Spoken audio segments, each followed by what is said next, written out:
தாவேகா சார்பா டிஸ்ட்ரிபியூட் பண்ண வேட்புமனு ஒரே மணி நேரத்துல 10,000 வேட்புமனு வித்திருக்கு தெரியுமா அப்படின்னு நேத்து அந்த நிர்மல் குமார் ரொம்ப சந்தோஷப்பட்டு பேட்டி கொடுத்தாப்புல.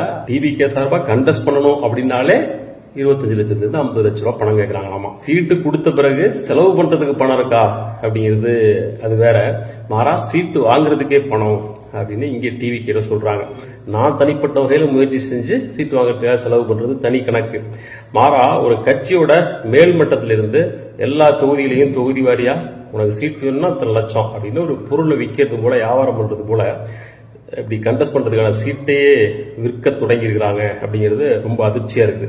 ஒரு தொகுதிக்கு இப்படி 50 லட்சம் ரூபா அப்படின்னு வச்சுக்கிட்டாக்க இப்ப 234 தொகுதியிலையும் டிவிக்கே இப்ப இருக்கிற நிலைமையில தனியா தான் கண்டெஸ்ட் பண்ண போகுது அப்படிங்கிறது இப்போது சிச்சுவேஷன். இன்னும் எலெக்ஷனுக்கு 2-3 மாசம் இருக்குது அப்படின்றதுனால நிலைமை எந்த நேரமும் மாறலாம். ஒருவேளை வேற சில கட்சிகள் கூட்டணியில இணைஞ்சு ஒரு 150 தொகுதியில தான் டிவிக்கே கண்டெஸ்ட் பண்ணுது அப்படின்னு நிலைமை வந்துச்சுனாக்க 150 × 75 லட்சம் 50 லட்சம் எவ்வளவு கிட்டத்தட்ட அதுவே 75 கோடி ஆகுது.